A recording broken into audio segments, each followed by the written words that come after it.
Assalamualaikum warahmatullahi wabarakatuh.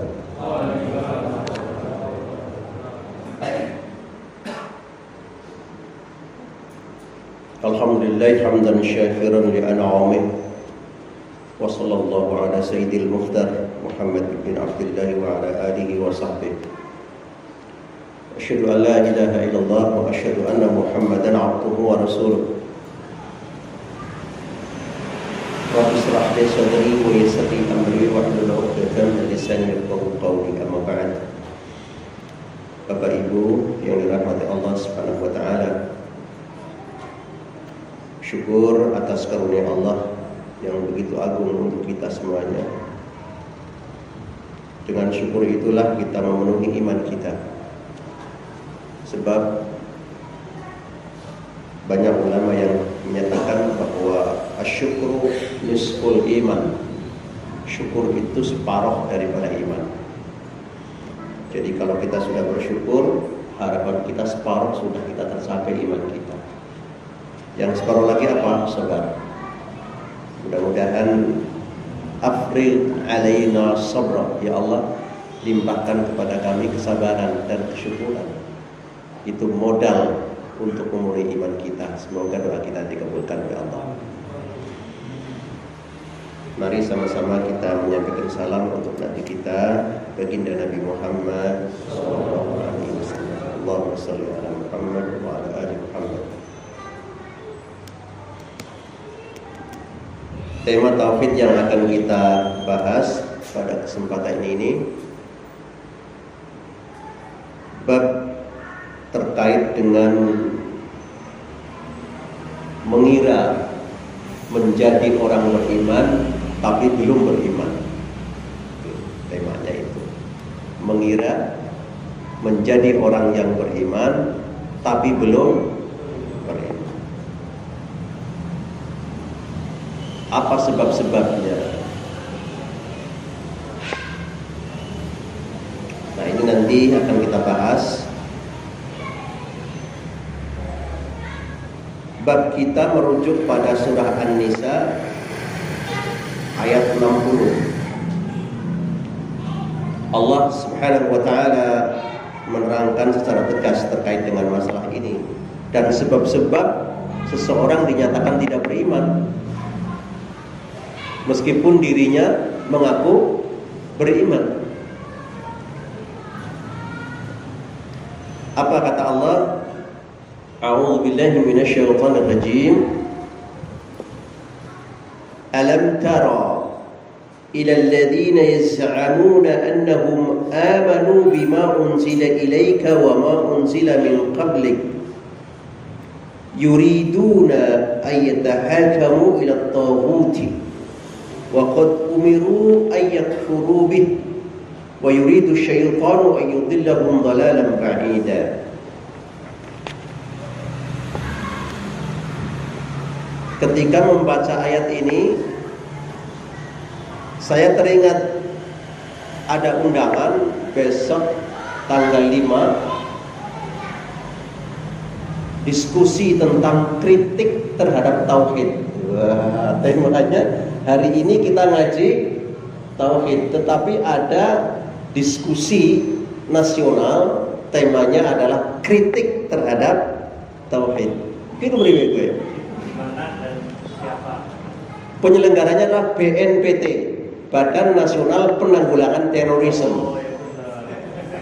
Saya ada undangan di Cilacap, di Atrium Hotel. Karena kebetulan buku itu adalah buku data yang dipegang oleh terorisme yang saat itu tertangkap oleh BNPT dan terdakwa, kemudian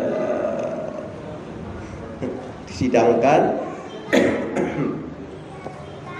terpidana mati dan sudah dipidana mati. Namanya Mamat Abdul Rahman. Beliau itu adalah tamatan Libya yang memang secara disiplin ilmu dia menguasai tentang tauhid. Dia membuat materi dakwah namanya serial tauhid. Nah, itu menjadi data-data yang akan didiskusikan besok. Karena data itu menjadi data penting sebagai bahan teroris, sehingga ada temanya kritik terhadap tauhid. Ya enggak apa. Saya siap untuk berdiskusi. Dan narasumbernya memang guru-guru besar, tidak masalah. Tidak masalah. Ini sangat terbatas, tidak apa-apa. Kenapa demikian? Saya harus ikut dan harus ikut berbicara karena Muhammadiyah dalam risalah Islam berkemajuan, poin pertama adalah agama Islam yang bertauhid. Wah, kontradiksi banget itu. Ini gimana kira-kira? Tarung dengan Muhammadiyah apa ya kira-kira? Ya silakan. Jadi itu persoalannya. Nah, itu cerita.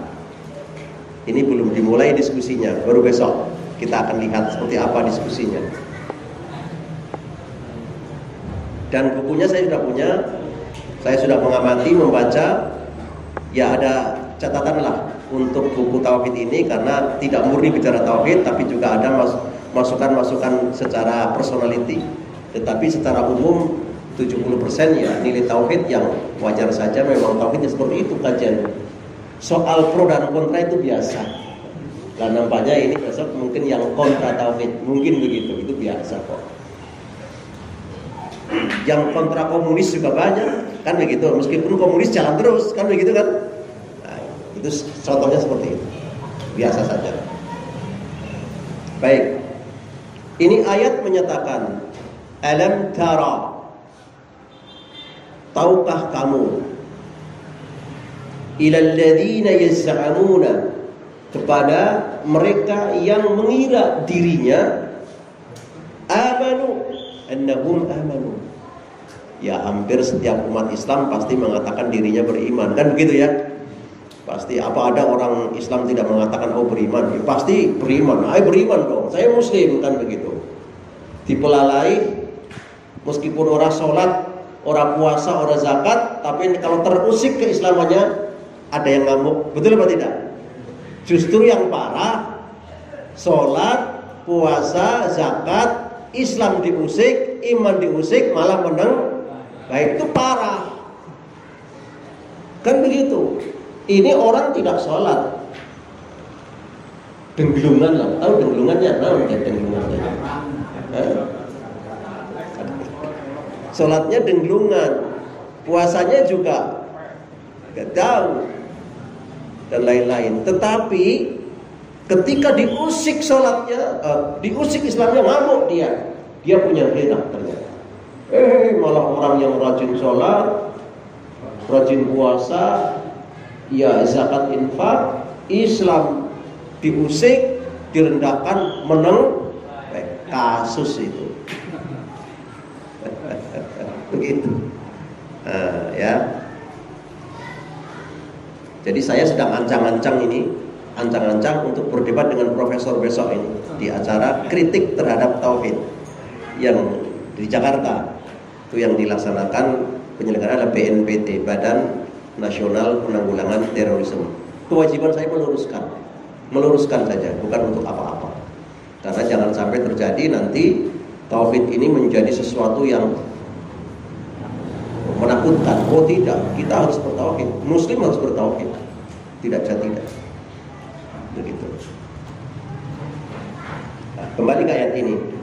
Tahukah kamu kepada orang-orang yang mengira dirinya telah beriman dan juga mempercayai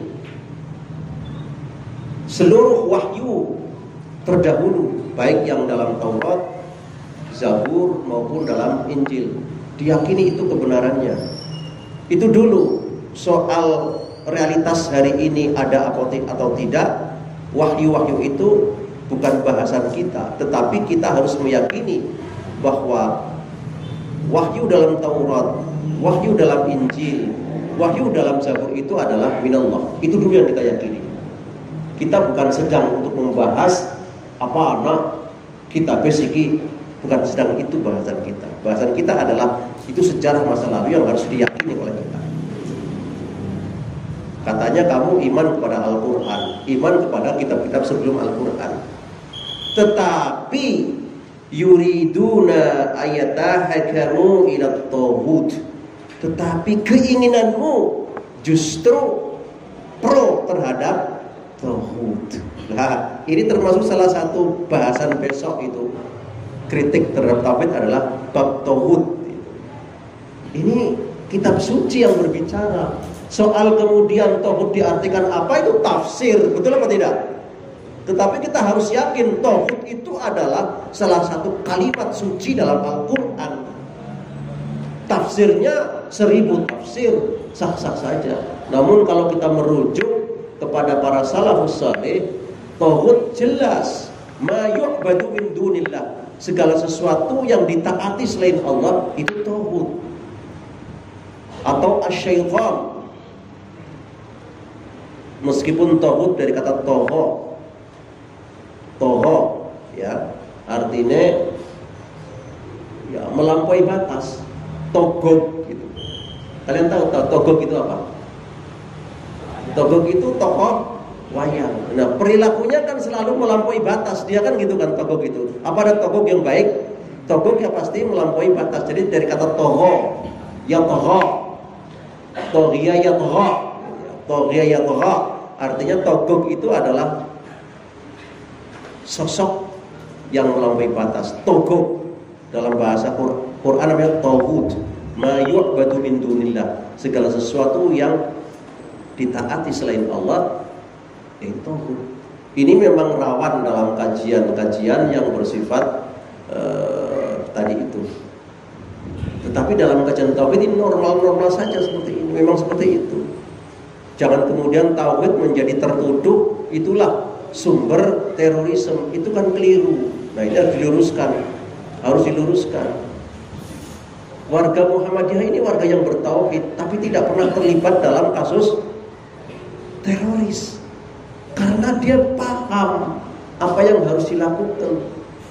Dan tauhid adalah menjadi tulang punggung faham keagamaan Muhammadiyah. Tidak bisa tidak. Tetapi meskipun publik tertentu menilai tauhid adalah sumber teroris karena ajarannya sangat radikal, tidak radikal. Orang yang mengatakan aku bangga jadi anak PKI saja dianggap biasa saja, itu radikal nggak kata-kata itu? Radikal apa tidak? Radikal, mengerikan. Aku bangga jadi anak PKI, kok dianggap enteng, sedangkan orang mengatakan harus bertauhid, harus menghindari tauhid, kok dianggap radikalis. Ini kan perkara-perkara yang harus diluruskan. Gitu. Nah, ini kewajiban kita. Nah, seseorang yang mengatakan dirinya menjadi orang yang beriman, tetapi keinginannya justru pro terhadap tauhid. Tauhid itu apa? Secara bahasa adalah dari kata toghiyatgha. Toghiyatgha artinya melampaui batas. Secara bahasa itu, sedangkan dalam terminologi syar'inya adalah ma yu'badu min dunillah. Segala sesuatu yang ditaati selain Allah itu tauhid. Ya agak sulit ya. Penerapannya seperti apa? Ya agak sulit. Agak sulit, tetapi secara keilmuan harus kita pahami dulu. Atau dalam tafsirnya Umar ibn Khattab, at-taghut wa syaitan, sah-sah saja karena setan adalah harus dihindari, kan begitu ya. Jadi kalimat bakunya, kalimat sucinya taghut. Soal tafsir itu banyak tafsir. Kita tidak membahas tafsir. Nanti Persyarikatan Muhammadiyah punya tafsir tersendiri terhadap makna taghut. Tidak usah khawatir itu.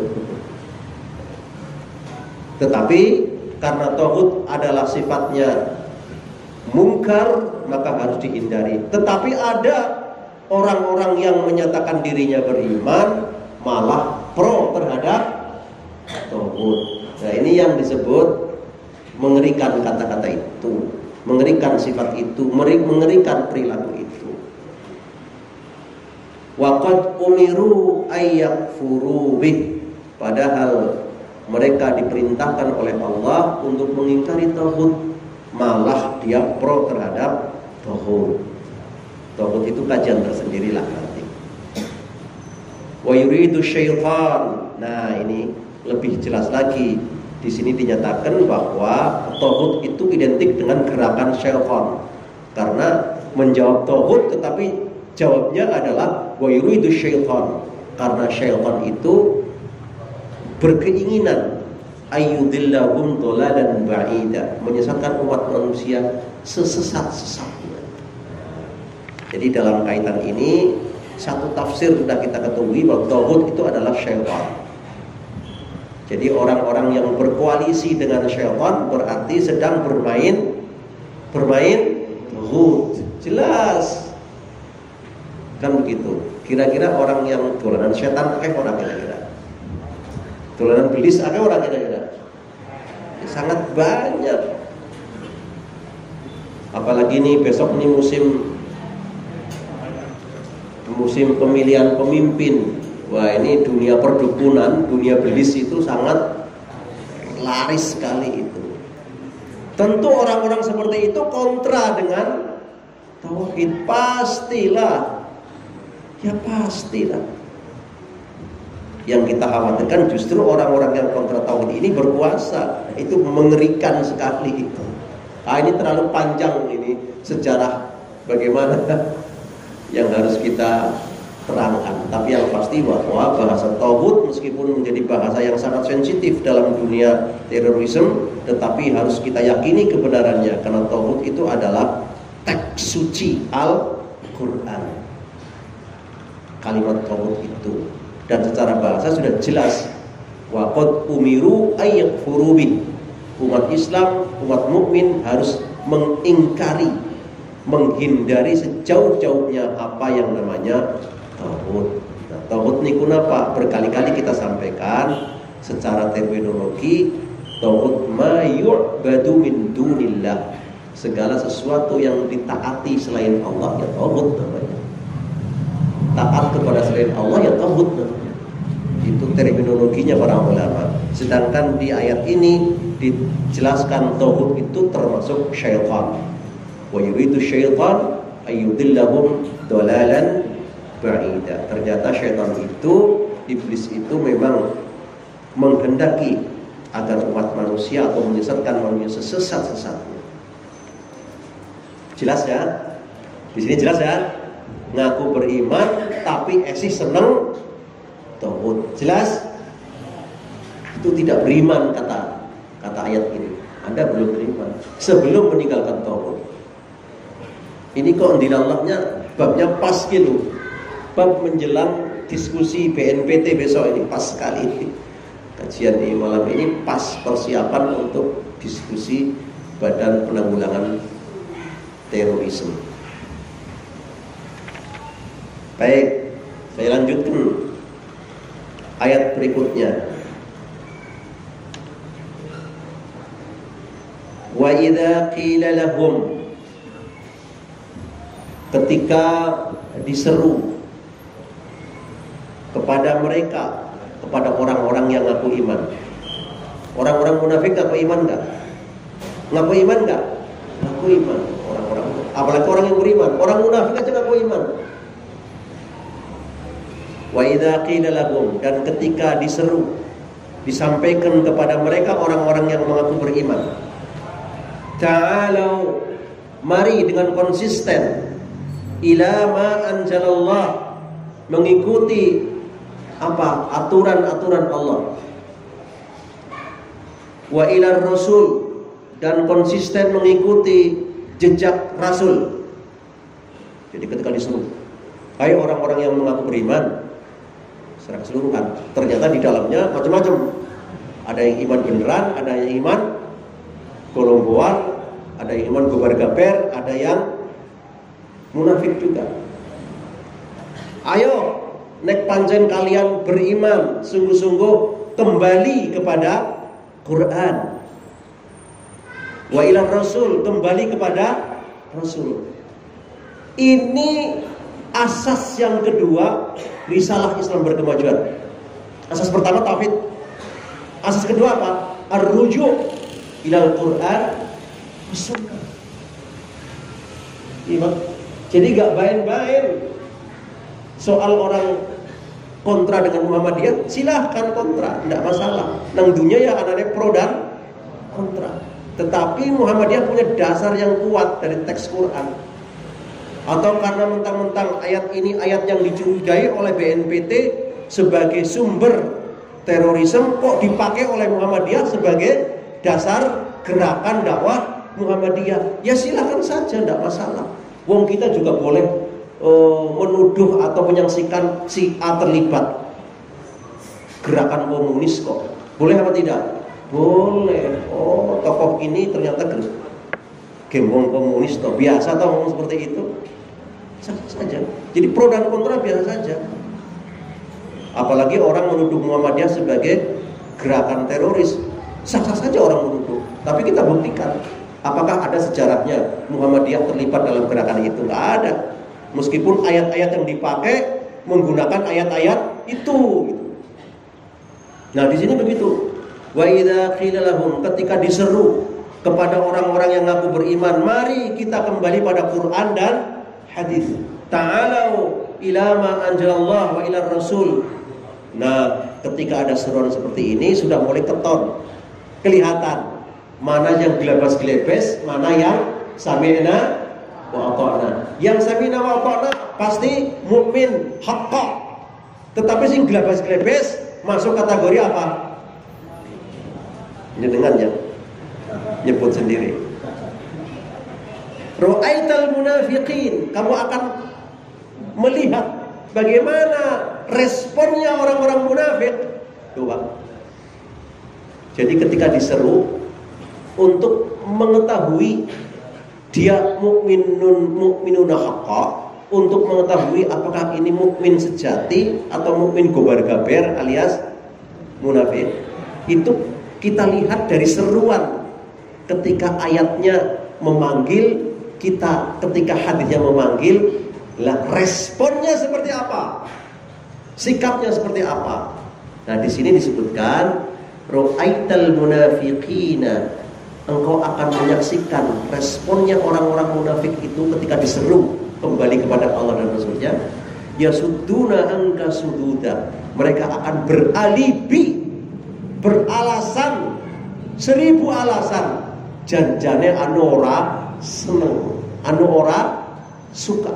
Mereka akan menolak dengan berbagai macam alasan, beralibi. Oh ini janjane anu bebah, betul apa tidak? Betul apa tidak? Tuh Pak, keton jawaban sudah. Jadi ayat ini menerangkan secara jelas antara orang yang mengaku iman dan yang tidak mengaku, antara orang yang mengaku iman sungguh-sungguh dan yang tidak sungguh-sungguh. Kan itu bab bahasan kita malam ini. Nanti ketahuannya ketika ada seruan dari Allah dan Rasulnya, bagaimana responnya, bagaimana sikapnya. Kalau yang sami'na wa ata'na, mukminuna haqqa, tetapi sing gelabas-gelebes, beralibi 1000 alasan menolaknya, janjanya ora seneng anu kontra ayat itu. Yang demikian namanya apa? Munafiqun. Jelas? Jelas? Kaji tauhid yang begitu Pak, berisiko tinggi betul.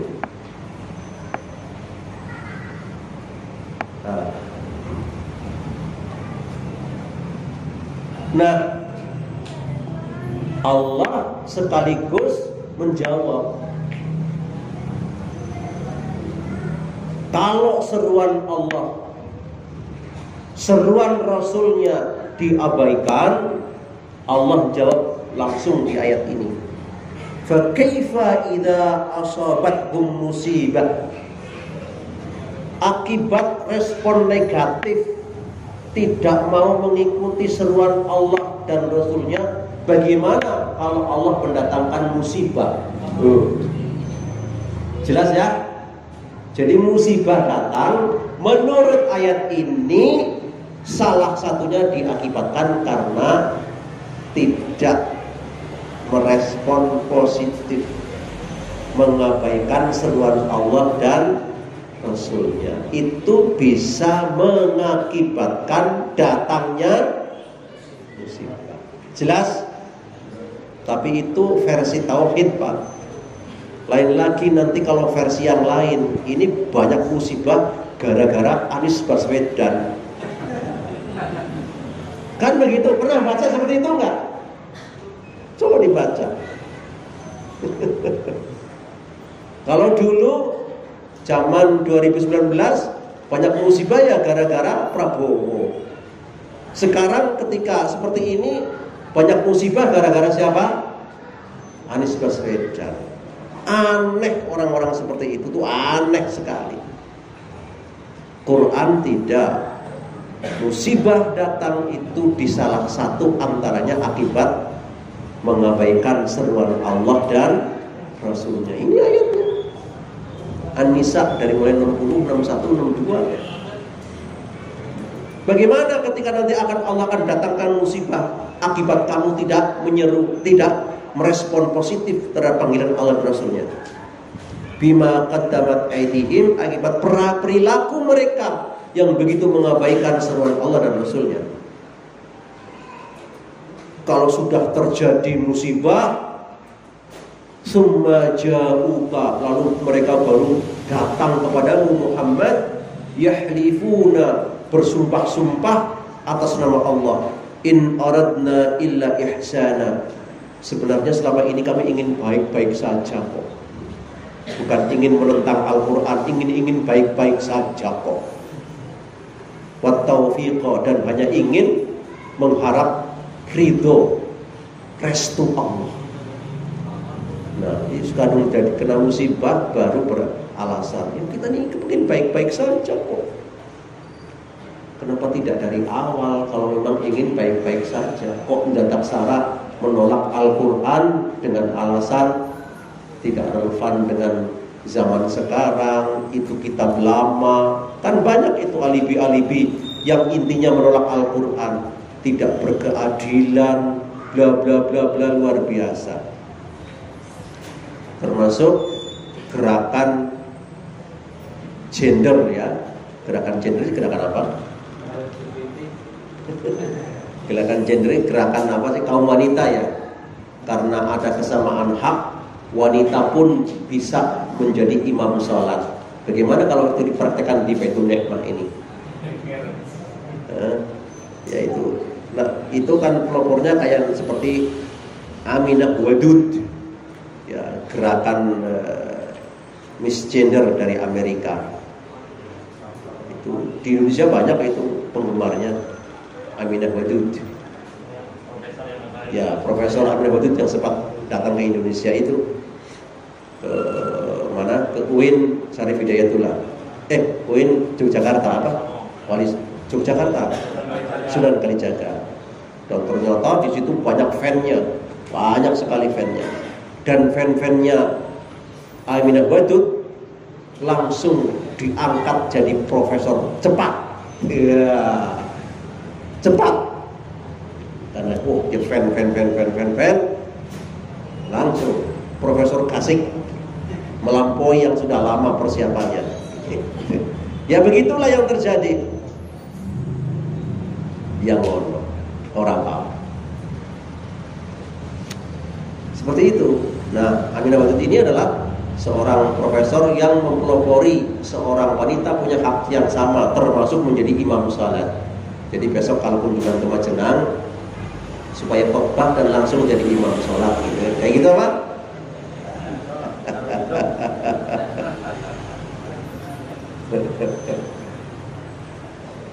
Ini kajian tauhid Pak, harus clear ya, harus ready, harus mendasar, nggak bisa ada letel. Saya kalau ngaji fikih mungkin lebih ada letel, tapi ini kajian tauhid nggak bisa. Kajian fikih mungkin no problem. Kalau kajian fikih orang sholat Allahul A'zam, boleh nggak kira-kira? Boleh apa tidak? Apa harus Allahu Akbar? Allahul A'la, boleh apa tidak? Nah, itu kajian fikih. Apa harus Allahu Akbar? Karena Allahul A'zam, Allahul A'la artinya sama dengan Allahul Akbar. Boleh apa tak kira-kira? Nah itu kajian fikih. Mungkin saya bisa lebih ada detail. Silahkan kalau mau. Allahul A'la. Misalkan begitu, misalkan. Tapi ini tauhid nggak bisa. Harus redik. Seneng orang seneng ya harus begitu. Dan biasa itu. Ini cabang keilmuan. Yang penting kita bisa menjaga diri. Kan gitu. Yang jadi problem itu kan ketika tauhid ini langsung di-actionkan, itu lebih cenderung destruktif dan itu tidak dibenarkan. Di zaman Rasul pun tauhid banyak ditahan dulu. Tidak boleh, harus dieksekusikan. Nah, eksekusi tauhid kalau tidak bijak memang jadi destruktif. Itu yang kemudian memunculkan tuduhan-tuduhan kekerasan itu. Kalau kita tauhid itu keyakinan, karena ini modal untuk kita kepada Allah Subhanahu wa taala. Itulah hebatnya orang-orang Muhammadiyah. Dia bertauhid tapi tidak action, tapi dia sebagai keyakinan kepada Allah Subhanahu wa taala. Lebih bijak dalam beraction. Jelas nggih? Ini ayatnya. Jadi apakah kita termasuk orang yang hanya ngaku iman? Maka diukur dengan ayat ini, sejauh mana kita mau merespon terhadap panggilan Allah dan Rasulnya. Yang merespon mu'minuna haqqa, yang tidak merespon beralibi, beralasan, itu orang-orang munafik. Satu. Yang kedua, orang beriman itu harus ingkar terhadap apa tadi? Tauhid. Tauhid itu apa? Di ayat ini kan sudah disebutkan iblis diantaranya, tetapi bukan hanya iblis saja. Secara umum tauhid itu adalah segala sesuatu yang ditaati selain Allah, atau segala sesuatu yang disembah selain Allah, itu tauhid. Dan itu teks suci harus kita sampaikan. Nah itu kan diskriminasi. Loh, kok diskriminasi? Ini kajian internal, kajian umat Islam. Ini bedanya. Tauhid itu kan ajaran tauhid akan menjadi destruktif dan tauhid akan bertahan menjadi iman. Terletak pada apa? Sikap. Warga Muhammadiyah meyakini tauhid itu adalah segala sesuatu yang disembah selain Allah, apapun. Tetapi warga Muhammadiyah menahan diri, tidak bersikap, tidak beraction. Berbeda dengan yang beraction, hancurkan seluruh ibadah selain Allah. Betul apa tidak? Itu destruktif jadinya. Tauhid melahirkan destruksi. Muhammadiyah tidak. Yakinkan dalam dirimu, sikapkan dalam dirimu, itu untuk urusan kamu dengan Allah Subhanahu wa taala. Bahwa kamu tidak boleh lagi untuk menyembah selain Allah. Itu bertauhid, itu ingkar terhadap tauhid. Tetapi sisi lain ada kaum-kaum yang langsung action, sehingga apapun bentuknya di dunia ini, penyembahan kepada selain Allah akan dihancurkan.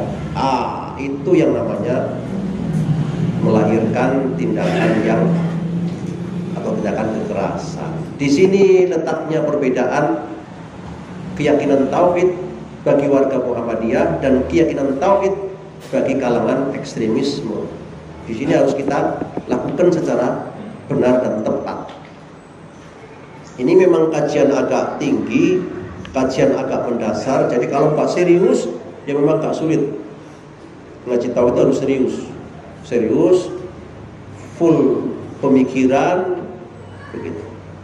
Ini baru ayat yang ke berapa tadi? 60, 61 dan seterusnya 62. Sangat jelas di dalam ayat ini. Saudaraku ma'asyiral muslimin rahimakumullah jami'an. Saya ingin menyampaikan pendapat-pendapat para ulama terkait dengan terminologi atau makna tauhid. Wa qala al-Imam Malik, berkata Imam Malik rahimahullah, at-tauhid ma'ubida min dunillah. Ini sama dengan tadi. Yang namanya tauhid adalah apapun yang disembah selain Allah. Kita sudah bisa bayangkan kan? Yang disembah selain Allah berarti tauhid. Apa kewajiban kita? Meninggalkan, bukan menghancurkan. Meninggalkan. Ini bedanya. Tetapi oleh sebagian kaum dimaknai tauhid harus dihancurkan. Kalau warga Muhammadiyah, tauhid harus ditinggal. Beda apa sama? Beda. Kalau tauhid harus dihancurkan, akan melahirkan sikap destruktif, merusak. Tetapi kalau ditinggalkan, adalah keyakinan yang harus kita yakini. Begitu.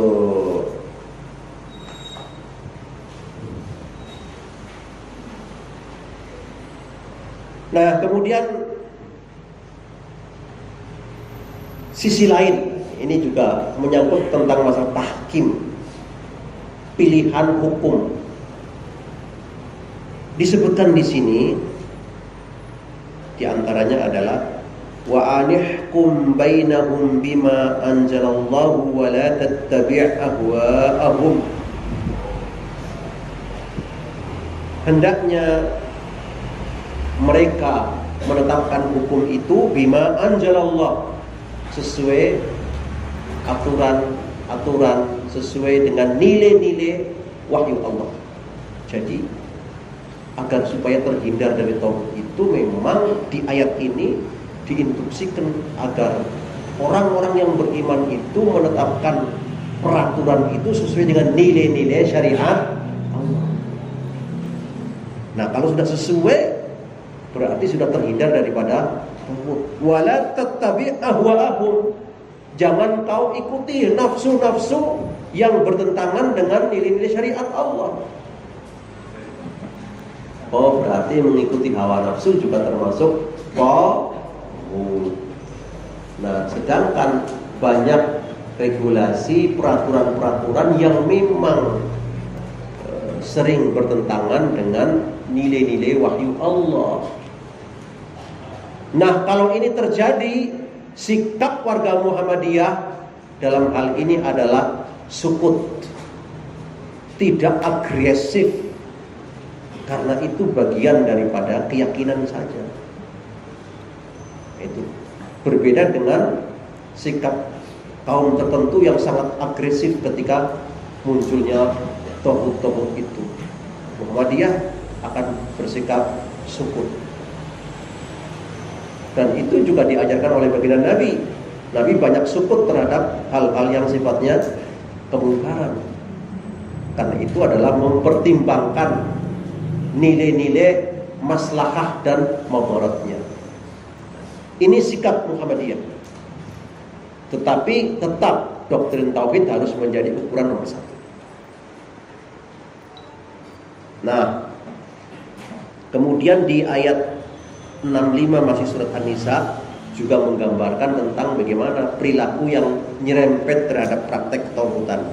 Fala wa rabbuk la yu'minuna hatta yuhakkimuka fima shajara bainahum thumma la yajidu fi anfusihim harajan mimma qadaita wa yusallimu taslima.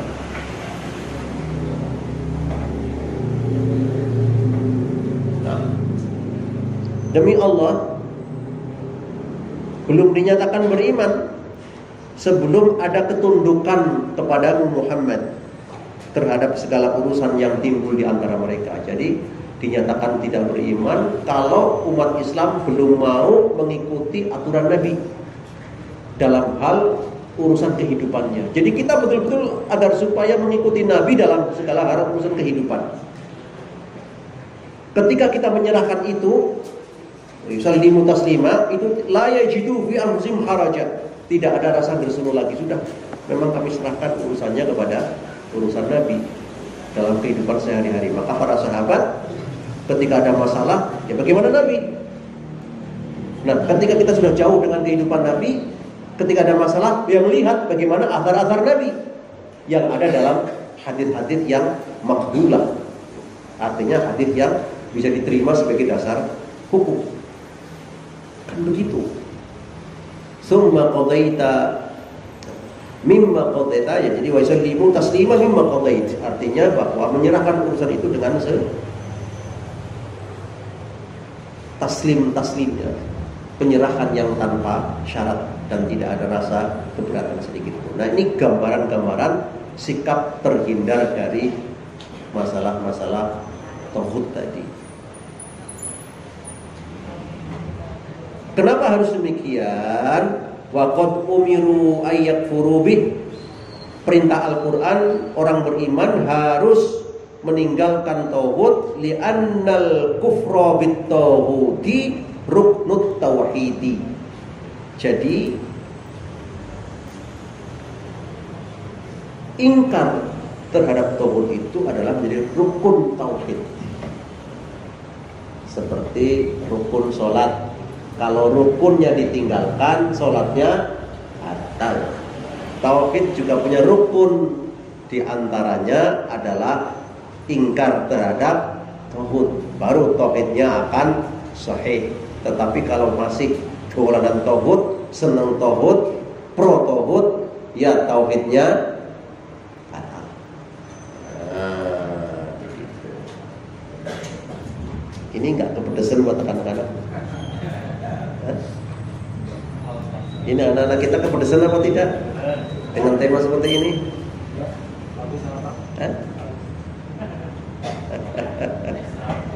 Ya, jadi ya tidak bisa tidak, karena tauhid ini adalah bagian daripada kajian keislaman. Kan ada ulumul Qur'an, ada tafsir, ada tauhid, ada tafsir, ada apa lagi? Ada akhlak, ada hadis, ada fikih. Itu kan bagian daripada ilmu-ilmu Islam. Memang di antara ilmu-ilmu itu yang paling pedes yaitu tauhid.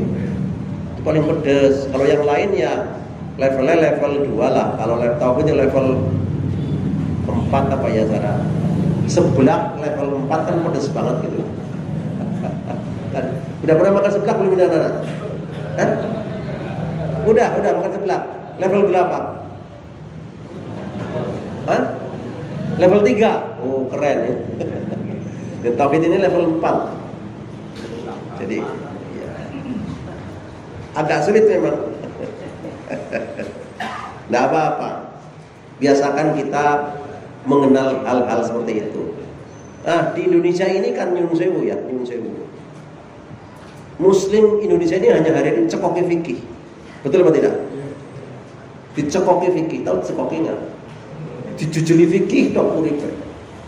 Jadi ketika belajar tauhid kaget, mau jadi temen? Ya karena nggak pernah makan itu.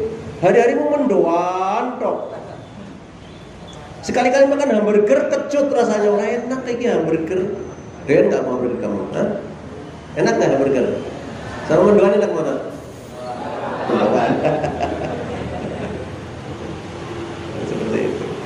Seperti apa? Jadi kita harus komprehensif belajar Islam itu, ya tauhid, ya tafsir, ya hadis, ya fikih, termasuk yang lain. Itu bagian daripada ilmu. Jadi nggak usah tabung-tabungan.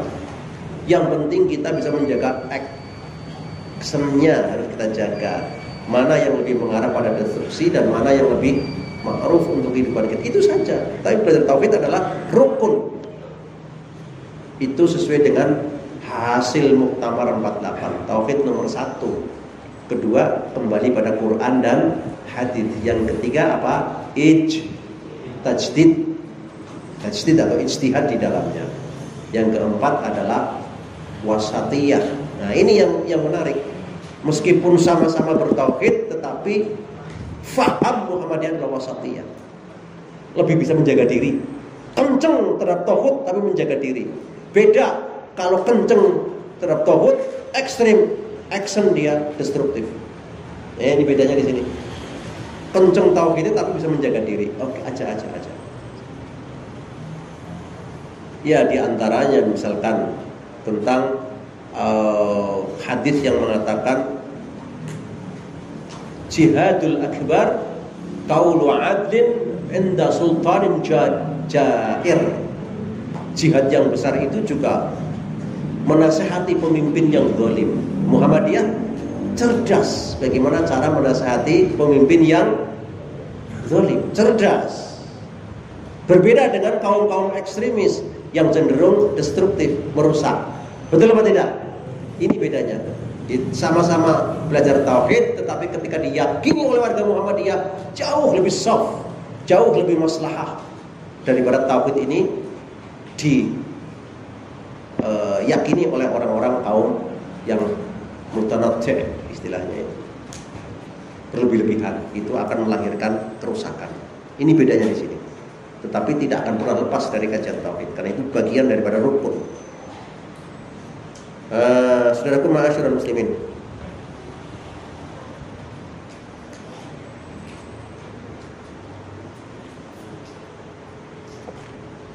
wa yuridu syaitan ayyudillahum dhalalan ba'ida. Bagaimana tafsirnya? Anna tahakum ila taghut mimma ya'muru bisyaitan wa yazinuhu liman ata'ahu wa yuzayyinuhu liman ata'ahu. Bahwa tahakum ila taghut pro taghut itu adalah bagian dari apa yang diidam-idamkan oleh syaitan, ya'muru syaitan, ya, yang diajarkan oleh syaitan. Dan syaitan akan menghiasi bagi orang-orang yang telah taat pada dirinya. Jadi orang yang pro-taghut itu akan dihiasi dengan berbagai macam hiasan oleh syaitan supaya terus pro. Itulah yang namanya ayyudillahum dhalalan ba'ida. Sadar atau tidak sadar, tiba-tiba dia telah sesat sejauh-jauhnya. Nah, ngertinya sesat kapan? Mati. Ternyata matinya tidak radiyatan mardiyah, tapi mati yang malaunah. Itu baru ketahuan. Ternyata ini mengerikan. Nah, jauh-jauh sebelum kita mati, peringatan ayat ini adalah untuk menimbang kita. Nek pancen mengaku sebagai orang yang beriman, tolong yang pertama jauhi yang kedua, kalau mengaku orang yang beriman, tolong ketika diseru, dipanggil oleh Allah dan Rasulnya, diseru untuk kembali kepada aturan Allah dan Rasulnya, apa jawabannya? Sami'na wa ata'na. Bukan beralibi dengan berbagai macam alasan-alasan. Kalau itu yang terjadi, maka ayatnya mengatakan genep kewong munafik. Ra'aital munafiqina yasudduna anka sududa. 61, 62 di surah An-Nisa.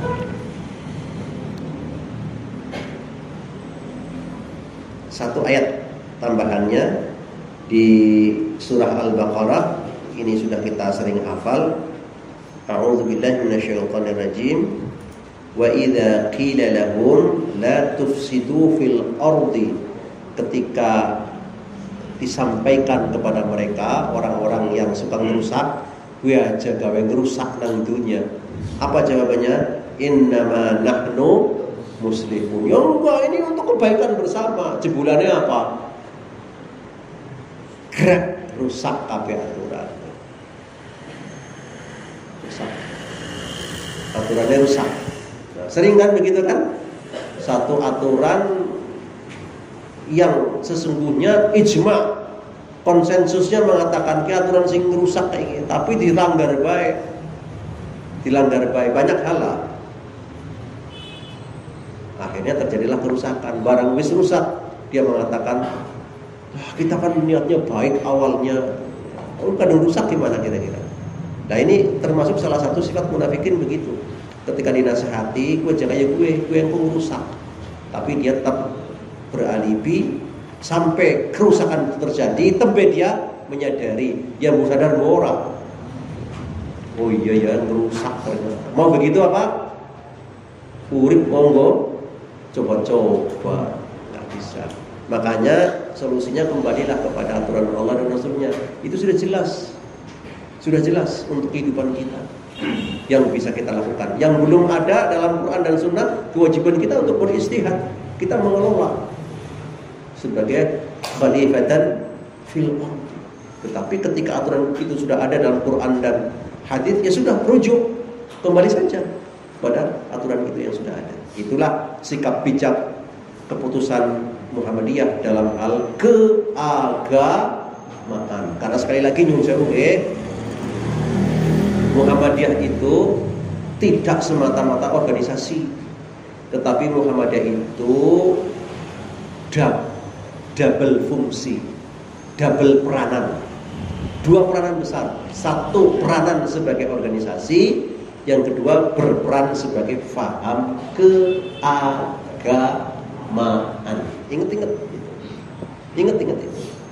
Mungkin sekarang Muhammadiyah belum jadi mazhab karena skalanya masih nasional. Sebentar lagi kalau ajaran Muhammadiyah ini sudah mendunia, semua orang ingin belajar agama seperti keyakinan Muhammadiyah, maka Muhammadiyah akan menjadi mazhab baru. Ya tidak masalah. Emang mazhab hanya terfokus pada berapa? 4 mazhab. Enggak, mazhab ini sah-sah saja. Suatu saat ketika Muhammadiyah sudah bisa menanamkan keyakinan keagamaannya ke dunia, ya sudah mazhab namanya. Karena pendapat Muhammadiyah belum diamini kecuali di dalam negeri saja. Itu saja baru berapa persen ya? Pak Bung Karno juga sudah ada. Gitu. Nggak usah khawatir, dan kita tidak usah risau dengan itu biasa. Karena mazhab itu yang mengatakan adalah orang lain. Kalau kita tidak, mazhab Syafi'i kan baru muncul kemarin. Dulu apa pernah mengatakan inilah mazhabku? Ya hanya mengatakan ini pendapatku. Kalau ada hadis yang lebih sahih, ya lepaskan pendapatku, ikuti mazhab hadis yang sahih, kan begitu. Nah ini kan. Nah suatu saat nanti faham keagamaan Muhammadiyah ini akan transnasional, akan merambah ke berbagai negara, terutama negara-negara yang sudah ada cabangnya dan ada amal usahanya. Contoh misalkan di Melbourne mana? Melbourne itu ya sebelah selatan Nusa Kambangan gitu. Di sana sudah ada pendidikan. Dengan adanya pendidikan, Muhammadiyah akan melaksanakan paham keagamaan. Maka seluruh yang sekolah di situ akan dididik Islam menurut paham Muhammadiyah. Nah, sampailah ke Australia. Nanti di Madrid mana? Spanyol.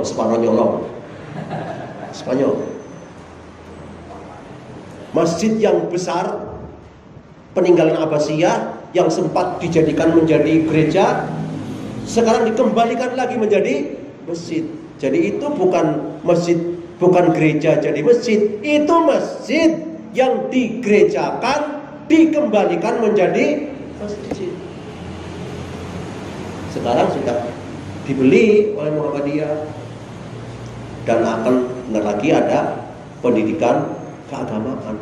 Ketika ada pendidikan keagamaan di situ, faham Muhammadiyah sampai ke mana? Spanyol. Belum ke lain. Nah, ketika ini sudah merambah secara alami transnasional, saat itu orang mengatakan faham agama menurut faham Muhammadiyah yang mendasarkan pada 5 hal. 1, tauhid. Yang kedua, Quran dan hadis. Yang ketiga, tajdid. Yang keempat, wasatiyah. Yang kelima, rahmatan lil alamin. Ini menarik. Ini faham keagamaan Muhammadiyah. Seneng orang seneng terhadap tauhid. Ingat, tauhid adalah doktrin yang pertama dalam faham keagamaan Muhammadiyah. Saya akan mengatakan itu besok di diskusi Badan Nasional Penanggulangan Terorisme. Ingat-ingat itu. Senang orang senang. Itu sudah sudah dicanangkan, diketuk palunya dalam Muktamar 48 sebagai faham risalah berkemajuan. Akan kita lihat tauhid di tangan Muhammadiyah dengan tauhid di tangan yang lain, coba akan lebih hebat mana, akan berpengaruh mana. Itu saja. Karena memang ya itulah yang terjadi. Nah, inilah Bapak Ibu sekalian, kajian malam ini agak sedikit keringetan, karena ini adalah levelnya level seperti seblak level pedes, tidak apa-apa. Ini keilmuan, tidak boleh ditinggalkan, karena ini bagian daripada ilmu kajian keislaman. Alhamdulillahirabbil alamin. Masih panjang sebenarnya hadisnya ini. Insyaallah mudah-mudahan nanti akan kita lanjutkan untuk menyempurnakan daripada kajian mengaku iman tapi sebenarnya belum beriman. Karena tadi itu masuk protowud, ketika diajak kembali kepada Allah dan Rasulnya, dia beralasan menolaknya. Cakapnya atos ini keras.